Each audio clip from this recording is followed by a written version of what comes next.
So I have a lot of big ideas about what we could do with the city. And I don't know that anyone's listening, but sometimes the small ideas are also important because they are part of our everyday lives. So today I want to talk about a small idea that's actually a big idea: streets and sidewalks.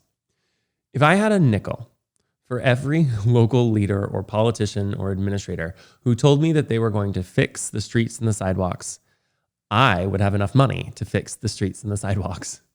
You see, we have an absurd city policy and government that makes sure that we don't have good streets and sidewalks, which means that we have the average Angelino spending more than $800 a year on car repairs, more than any other city in America, because the quality of our streets is so bad. That's unconscionable. Can you think about what you would do with that extra $800? Can you think about what a family that's struggling to put food on the table can do with that extra $800? You see, we have an arcane city policy that grades every street on an A to an F scale. And that's fine because it allows us to know which streets are good and which streets are bad. Except the problem is that the city allocates budget to keep A streets A and B streets B and let C, D, and F streets fail. That's right. The rich get richer and the poor or the commuters get screwed. Now, I live in a Tony neighborhood that I love, but there's no reason for my street to be resurfaced with a slurry seal or repaved 4 times in 8 years. And yet that's what's happened.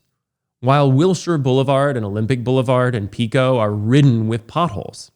The answer is the city needs to prioritize keeping A streets A and B streets B, yes, but also repairing major thoroughfares. We need to focus our energy on the heavily trafficked, low-quality streets and repairing those. And we're just simply not doing it. We haven't done it in the entire time that I've lived in Los Angeles, which is almost 2 decades.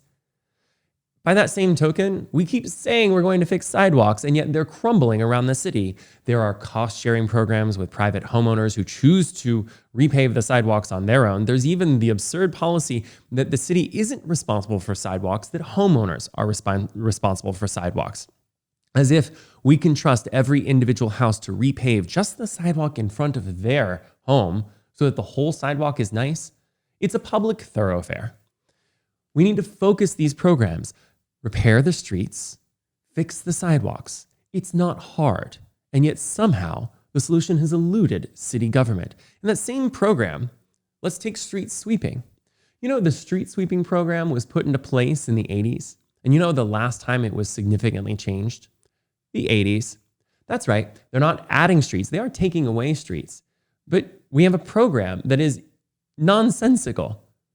If you live on a street with street sweeping where they don't actually sweep the streets, do you know how absurd that is? This is the basics. And so while I am disappointed that our city is bereft of elected officials who are willing to invest in big ideas and to do what it takes, they're more focused on local ordinances to reduce drone noise than saving people from a pandemic.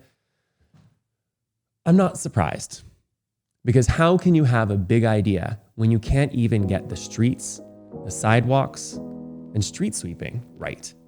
These are the basics that allow a city to be clean, navigable, functional, and a good place to live. So maybe we should start there. It's literally not that hard. Pave the streets, sweep the streets, fix the sidewalks.